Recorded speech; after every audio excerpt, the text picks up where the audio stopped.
പ്രിയമുള്ളവരെല്ലാവർക്കും നമസ്കാരം. നമ്മുടെ ഈ ഒരു ചാനലിലേക്ക് സ്വാഗതം. മനസ്സിനെ അറിയാൻ. അതെ, ഇതിലൂടെ നിരവധിയായ മനസ്സിന്റെ വ്യത്യസ്ത തലങ്ങളെ സംബന്ധിച്ചാണ് മനസ്സിലാക്കി പോരുന്നത്. ഇന്ന് സെപ്റ്റംബർ 5 അധ്യാപക ദിനം അല്ലെങ്കിൽ ടീച്ചേഴ്സ് ഡേ ആണ്. ആരാണ് ടീച്ചർ? ആരാണ് അധ്യാപകർ? ഇതിനെ സംബന്ധിച്ചാണ് ഇന്നത്തെ ഈ ഒരു വിഷയം പോകുന്നത്. ഇനി ഈ ഒരു ദിവസത്തിന്റെ പ്രത്യേകത ഒരു ദിവസം മാത്രം നമുക്ക് ഓർക്കാനോ ആചരിക്കേണ്ടോ ഒന്നുമില്ല. പിന്നെയോ മനുഷ്യൻ മരിക്കുന്നിടം വരെ വിദ്യാർത്ഥികളാണ്. വിദ്യയാണ് ഒരു മനുഷ്യനെ സംബന്ധിച്ച് അവന്റെ അന്നം എന്ന് പറയുന്നത്. അന്നം എന്ന് പറഞ്ഞാൽ ഭക്ഷണം മാത്രമല്ല, അവന് ചുറ്റും സമഗ്രമായ വളർച്ചയ്ക്ക് ആവശ്യമായ എല്ലാം ലഭിക്കുന്ന അറിവുകളിലൂടെയാണ്. ഈ അറിവ് നമുക്ക് വിളമ്പിത്തരുന്ന ഏറ്റവും ഔന്നത്യമുള്ള ഒരു പ്രൊഫഷണൽസ് ആണ് ആര്? ടീച്ചേഴ്സ്. നമ്മുടെ പരമ്പരയിൽ, നമ്മുടെ സംസ്കൃതിയിൽ ഗുരുവിനുള്ള സ്ഥാനം അതിശ്രേഷ്ഠമാണ്. എപ്പോഴും എല്ലാ കാലത്തും ഗുരുക്കന്മാരെ ആദരിച്ചുകൊണ്ട് പോരുന്ന ഒരു സംസ്കാരമാണ് ആർഷഭാരത സംസ്കാരം. അതിന്റെ പ്രസക്തി നഷ്ടപ്പെട്ടു പോകുന്നത്, മൂല്യച്യുതി കുറയുന്നതാണ് ഇന്ന് നാം കാണുന്ന വിദ്യാർത്ഥികൾക്കിടയിൽ ഉണ്ടാകുന്ന സർവ്വ അരാജകത്വങ്ങൾക്കും കാരണം. യഥാർത്ഥ മൂല്യത്തിൽ അറിയുന്നില്ല. ഞാൻ ഒരുപാട് ഈ എഡ്യൂക്കേഷൻ സംവിധാനങ്ങളിൽ, സ്കൂളുകളിൽ ഒക്കെ വ്യത്യസ്ത രീതിയിലുള്ള ട്രെയിനിങ് സെക്ഷൻ കൊടുക്കുന്ന ഒരു ട്രെയിനറും കൂടെയാണ്. അത് പേരൻസ് ട്രെയിനിങ് ആയിക്കോട്ടെ, അധ്യാപകർക്കുള്ള ട്രെയിനിങ്ങുകളായിക്കോട്ടെ, മനഃശാസ്ത്ര പരിശീലനങ്ങളാണ് വിദ്യാർത്ഥികൾക്കുള്ളതായിക്കോട്ടെ. ഇതിൽ നിന്നൊക്കെ നേരിട്ട് ബോധ്യപ്പെട്ട ചില കാര്യങ്ങൾ ആണ് ഇന്ന് നമ്മൾ മനസ്സിലാക്കുന്നത്.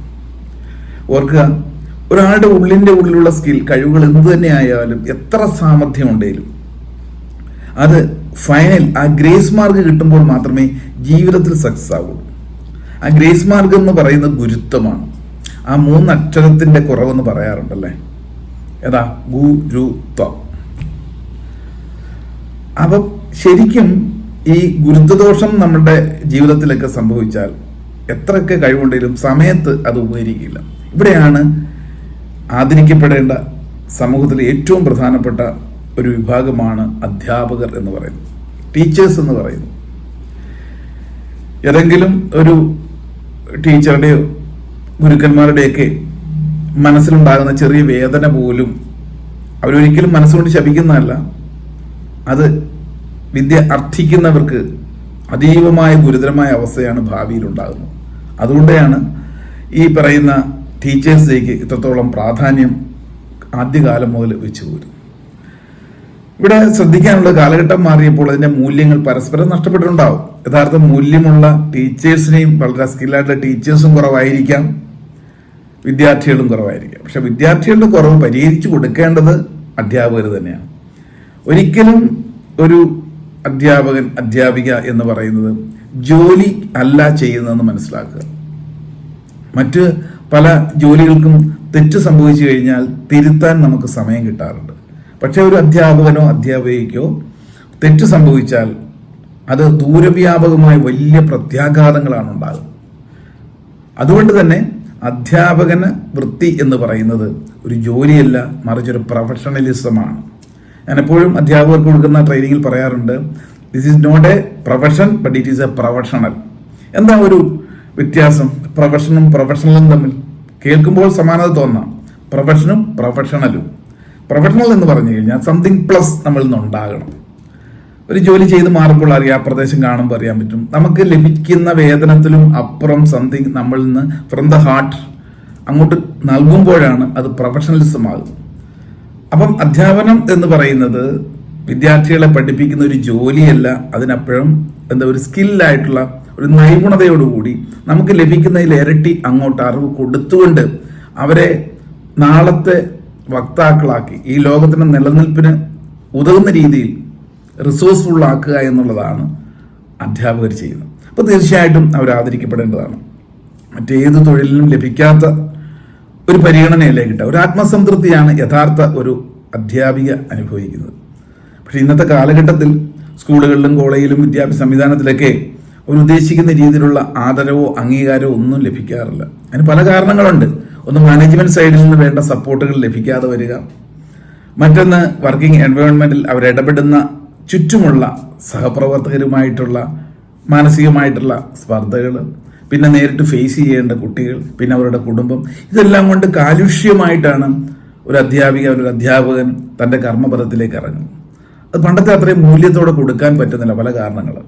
പലരും പഠിക്കുമ്പോൾ തന്നെ മനസ്സിൽ കാണുന്ന ഒരു അധ്യാപകനോ അധ്യാപികയോ ആകുക എന്നുള്ള കൺസെപ്റ്റിലോട്ട് എത്താൻ കാരണം എന്താ? റിസ്ക് കുറവാണ് എന്നുള്ളതാണ്. പക്ഷെ ഈ ഒരു കാലഘട്ടത്തിൽ ഏറ്റവും റിസ്ക്കും അങ്ങേയറ്റം മനഃശാസ്ത്രപരമായ സമീപനത്തോടു കൂടി ഇറങ്ങിത്തിരിക്കേണ്ട ഒരു പ്രൊഫഷനാണ് അധ്യാപകൻ.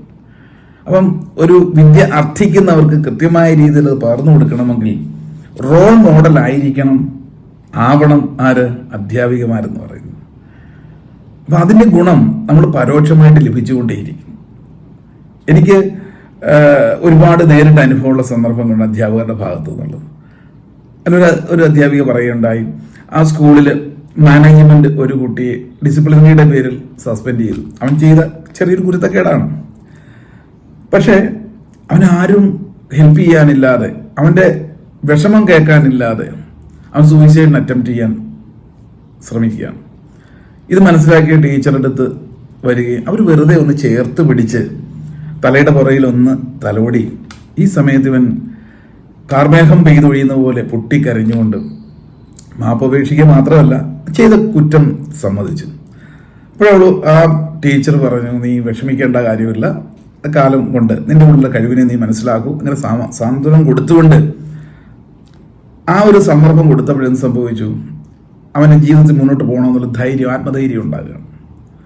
പിന്നീട് അവനെ സഹപാഠികളും മറ്റധ്യാപകരും ഒക്കെ വല്ലാത്തൊരു കണ്ണോടുകൂടി കണ്ടിരുന്നുവെങ്കിൽ ഈ ഒരു അധ്യാപികയെങ്കിലും എന്നെ കാണുന്നുണ്ട് എന്നുള്ള അവൻ്റെ ഒരു വിശ്വാസം, ഒരു ആശ്വാസത്തിലൂടെ അവൻ കടന്നുപോയി. പിന്നീട് വർഷങ്ങൾ കഴിഞ്ഞപ്പോൾ ഇവൻ ഓസ്ട്രേലിയയിൽ പോകുന്നു, നല്ല നല്ല തലങ്ങളിലേക്ക് എത്തി. ഒരു പ്രതിമാസം 4-5 ലക്ഷം രൂപ സാലറി വാങ്ങുന്ന നല്ലൊരു പ്രൊഫഷണലായിട്ട് മാറി. നാട്ടിൽ വരുമ്പോൾ ബസ് സ്റ്റോപ്പിൽ കൊടയും ചൂടി നിൽക്കുന്ന പഴയ അധ്യാപികയെ കണ്ടു.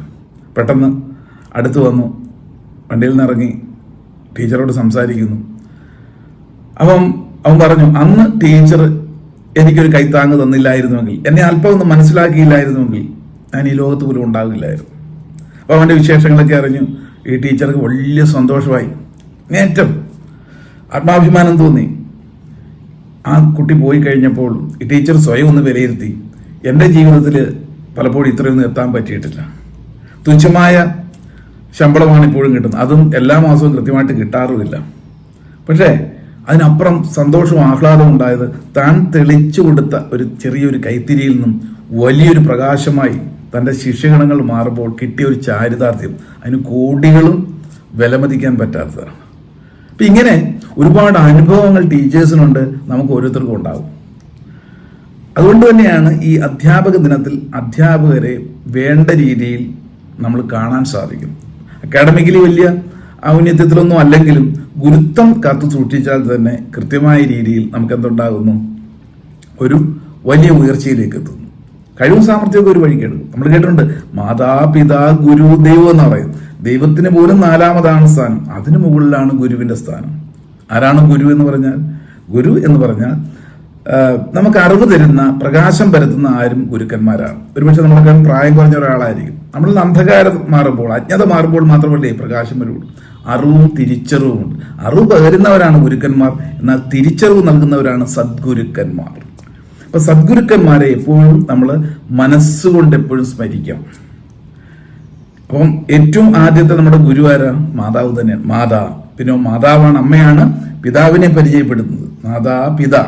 പിതാവാണ് ഗുരുക്കന്മാരെ പരിചയപ്പെടുത്തുന്നത്. ഗുരുക്കന്മാരാണ് അറിവ് അല്ലെങ്കിൽ ദൈവത്തെ പരിചയപ്പെടുത്തുന്നത്. അപ്പൊ ഈ ഒരു സീക്വൻസിൽ, ഓർഡറിൽ നമ്മൾ കേട്ട് പഠിച്ചിരിക്കുന്നത്. അപ്പം ഈ ഗുരു നിന്ന് വരത്തക്ക രീതിയിലുള്ള പ്രവർത്തനങ്ങളൊന്നും അറ്റ്ലീസ്റ്റ് വിദ്യാർത്ഥികളിൽ നിന്ന് ഉണ്ടാകാതിരിക്കുക. ഒപ്പം ആത്മാർത്ഥതയോടെയുള്ള പ്രവർത്തനം, ഒരു പ്രൊഫഷണലിസം വിദ്യാർത്ഥികൾക്ക് മുകളിൽ കൊടുക്കുവാൻ അധ്യാപകർക്കും സാധിക്കുമ്പോഴാണ് സത്യത്തിൽ വരും തലമുറ നമ്മൾ ഉദ്ദേശിക്കുന്ന രീതിയിൽ, നമ്മളാരും എല്ലാ കാലവും ഇവിടെ ഉണ്ടാകാറില്ല, വരും തലമുറ നിലനിൽക്കുന്നത് ഈ പറയുന്ന നല്ല അധ്യാപനത്തിലൂടെ, നല്ല അറിവ് പകരുന്നതിലൂടെയാണ്. അപ്പം ടീച്ചേഴ്സിന് വേണ്ട ഗുണങ്ങൾ എന്തൊക്കെയാണ് എന്നുള്ളതിനെ സംബന്ധിച്ച് ഒന്ന് നമുക്ക് ഓടിച്ചെന്ന് പോകാം. വളരെ പെട്ടെന്ന് തന്നെ പോകാം. ടീച്ചർ. അതായത് ടി എന്ന് പറഞ്ഞാൽ ട്രസ്റ്റ് വർത്തി ആയിരിക്കണം, ട്രസ്റ്റ് വർത്തി വിദ്യാർത്ഥികളുടെ ഉള്ളിൽ. മറ്റൊന്ന് എക്സംപ്ലറി ആയിരിക്കണം, അതായത് ഒരു റോൾ മോഡൽ ആയിരിക്കണം ഒരു ടീച്ചർ എന്ന് പറയുന്നത്. മറ്റൊന്ന് അക്കൗണ്ടബിൾ ആയിരിക്കണം, എ സ്റ്റാൻഡ് ഫോർ അക്കൗണ്ടബിൾ, ഒരു ഉത്തരവാദിത്ത ബോധം. ഇതാണല്ലോ കുട്ടികൾ കോപ്പി ചെയ്യേണ്ടത്. ഇനിയും കൺട്രോൾ ഉള്ള വ്യക്തിയായിരിക്കണം ഒരു ടീച്ചർ. മറ്റൊന്നോ ഹോണസ്റ്റി ആയിരിക്കണം, ഹോണസ്റ്റി സത്യസന്ധത. പിന്നെ എനർജറ്റിക് ആയിരിക്കണം. സ്കൂളിലേക്ക് കടന്നു വരുമ്പോൾ, ക്ലാസ്സിലേക്ക് കടന്നു വരുമ്പോൾ എനർജറ്റിക് ആയിട്ടുള്ള അധ്യാപകർ എക്കാലത്തും വിദ്യാർത്ഥികളുടെ മനസ്സിൽ എപ്പോഴും ഒരു പ്രതിഷ്ഠ പോലെ ഉണ്ടാകും. പിന്നെ റിസോഴ്സ്ഫുൾ ആയിരിക്കും, നല്ല കൊടുക്കാൻ, താൻ പഠിച്ച കാര്യങ്ങളെ മനസ്സിൽ വെച്ചുകൊണ്ട് തന്റെ അനുഭവത്തിൽ നിന്നും വിളമ്പാൻ കഴിവുള്ള അധ്യാപകരായി മാറുമ്പോൾ നല്ല അധ്യാപകരായി മാറാൻ സാധിക്കും. ഇങ്ങനെ ഉള്ള മൂല്യമുള്ള അധ്യാപകരെ എന്നും ആദരിക്കുന്നു, നമ്മൾ ആദരിക്കപ്പെടുന്നു. അപ്പോൾ ഗുരുവും സദ്ഗുരുവും ഉണ്ട്. 3 സ്ഥലങ്ങളിൽ ഒരിക്കലും നിങ്ങൾ വെറും കൈയോടെ പോകാതിരിക്കുക, ഗുരുത്വം കാക്ഷിക്കാൻ. ഏതൊക്കെ സ്ഥലങ്ങളാണെന്നറിയാമോ? 1, മാതാപിതാക്കളെ കാണാൻ പോകുമ്പോൾ. അവരെത്ര പ്രായം ചെന്നവരായിക്കോട്ടെ അല്ലാത്തവരായിക്കോട്ടെ എന്ത് പ്രശ്നം ഉണ്ടെങ്കിലും വെറും കൈയോടെ പോകാൻ പാടില്ല. 2, ദേവാലയങ്ങളിൽ പോകുമ്പോൾ വെറും കൈയോടെ പോകാൻ പാടില്ല, എന്തെങ്കിലും ചെറുതെങ്കിലും സമർപ്പണം ചെയ്യുക. മറ്റൊന്ന് സദ്ഗുരുക്കന്മാരെ കാണാൻ പോകുമ്പോഴും വെറും കൈയോടെ പോകാതിരിക്കുക, എന്തെങ്കിലും കയ്യിലുണ്ടായിരിക്കുക. അവരുടെ മനസ്സിലെ ഒരു സച്ചിന്തയാണ്, ഒരു അനുഗ്രഹ ചിന്തയാണ് നമുക്ക് ഗുരുത്വം വർദ്ധിപ്പിക്കാനായിട്ട് എപ്പോഴും ഇടയാക്കുന്നത്. പിന്നെ അധ്യാപകർക്ക് കൊടുക്കാൻ പറ്റുന്ന, ഗുരുക്കന്മാർക്ക് കൊടുക്കാൻ നല്ല റെസ്പെക്ട് കൊടുക്കുക എന്നുള്ളതാണ്. ആശയപരമായിട്ട് എന്തെങ്കിലും ബുദ്ധിമുട്ടുണ്ടെങ്കിൽ ഒരിക്കലും അവർക്ക് വിഷമം ഉണ്ടാകുന്ന രീതിയിലുള്ള പ്രവർത്തനങ്ങൾ നമ്മൾ ഉണ്ടാകാതിരിക്കാൻ ശ്രമിക്കുക. ഇത്തരത്തിലുള്ള കാര്യങ്ങൾ വളരെ കൃത്യമായി ശ്രദ്ധിച്ചാണ് പോകുന്നതെങ്കിൽ നമുക്ക് അധ്യാപകരുടെ ഭാഗത്തു നിന്നുള്ള എല്ലാ അനുഗ്രഹങ്ങളും നേരിട്ടല്ലെങ്കിലും ഇൻഡയറക്റ്റായി ലഭിച്ചുകൊണ്ടേയിരിക്കും എന്നുള്ളതാണ്. അതിലൂടെയാണ് പടിപടിയായിട്ട് നമ്മൾ വളരുകയുള്ളൂ. ഒരുപാട് കാര്യങ്ങൾ ഇതുമായിട്ട് ബന്ധപ്പെട്ടുള്ളതുകൊണ്ട് അതൊക്കെ പലപ്പോഴും ഞാൻ സ്കൂളുകളിൽ കൊടുക്കുന്ന സമയത്ത് ടീച്ചേഴ്സിനും അതോടൊപ്പം പേരൻസിനും ഒക്കെ കൊടുക്കുന്ന വിഷയങ്ങളാണ്. ഇന്ന് ഇപ്പം ടീച്ചേഴ്സ് ഡേ ആയതുകൊണ്ട് ഒരു പ്രത്യേകമായ രീതിയിൽ ചില പോയിന്റുകൾ മാത്രം നൽകിയിരുന്നു. Okay, so all the very best. Thank you.